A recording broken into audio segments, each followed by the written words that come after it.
సే అంటే ఈ మధ్య కాలంలో ఎక్కువగా ట్రెండ్ అవుతుంది ఏంటంటే అక్కడక్కడ రేర్ కేసెస్లు అనెస్థేషియా లేకుండా రోగికి మెలకుతో ఉన్నప్పుడే సర్జరీలు చేస్తున్నారని, ఇది ఎలా సాధ్యం అవుతుంది?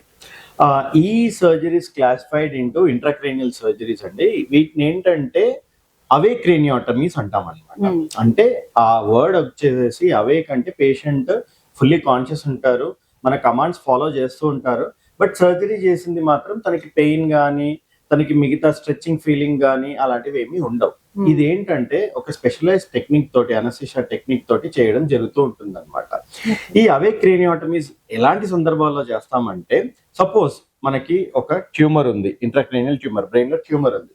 ఆ ట్యూమర్ సపోజ్ స్పీచ్ ఏరియా కంటే మనం మాట్లాడే మనము ఏదైనా ఫంక్షన్ చేయాలన్నా బ్రెయిన్ లో మనకి డిఫరెంట్ సెంటర్స్ ఉంటాయి అనమాట. ఈ చెయ్యి కదిలించాలన్నా బ్రెయిన్ లో ఒక సెంటర్ ఉంటుంది, కాలు కదిలించాలన్నా బ్రెయిన్ లో సెంటర్ ఉంటుంది. అలాగే మనం మాట్లాడడానికి కూడా స్పీచ్ సెంటర్ అనేది మనకి బ్రెయిన్ లో ఉంటుంది. సో సపోజ్ ఆ ట్యూమర్ స్పీచ్ సెంటర్ అతి దగ్గరలో ఉందనుకోండి, ఆ ట్యూమర్ తీసేటప్పుడు ఆ స్పీచ్ ఏరియా అంటే నార్మల్ ఏరియాని కూడా డిస్టర్బ్ చేసే అవకాశం ఉంది.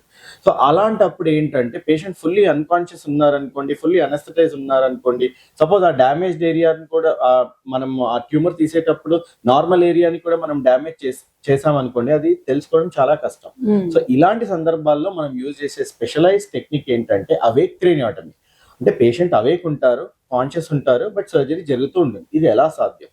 Basically there is something called as scalp block అంటాం అనమాట. It's a specialised anaesthesia technique wherein ఇన్ మనకి స్కాల్ప్ కి సప్లై చేసే నర్వ్స్ ఇటు సైడ్ అండ్ ఇటు సైడ్ ఆల్మోస్ట్ 6 to 7 నర్వ్స్ ఉంటాయి అనమాట.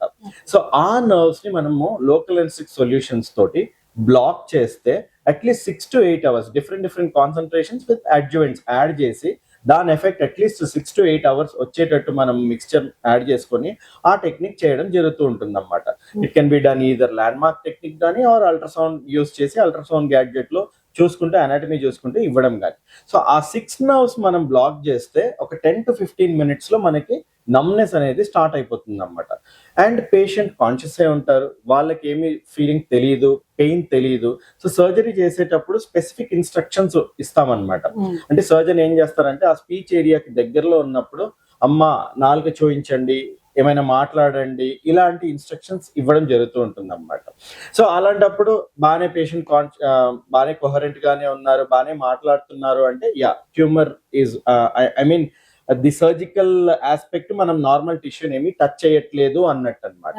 అండ్ ఈ ఇన్ బిట్వీన్ ఈ ప్రొసీజర్ లో ఏంటంటే వాళ్ళకి టీవీ చూపించడం కానీ, ఏదైనా మూవీ చూపించడం కానీ, లైట్ మ్యూజిక్ ప్లే చేయడం కానీ, సో దట్ వాళ్ళు కూడా కొంచెం అప్రిహెన్షన్ ని తగ్గించడము, వాళ్ళకి సర్జరీ అనే అదొక అట్మాస్ఫియర్ కాకుండా నార్మల్ అట్మాస్ఫియర్ క్రియేట్ చేయడము, ఇలాంటివి జరుగుతూ ఉంటుంది అన్నమాట. So this is a specialised anaesthesia technique.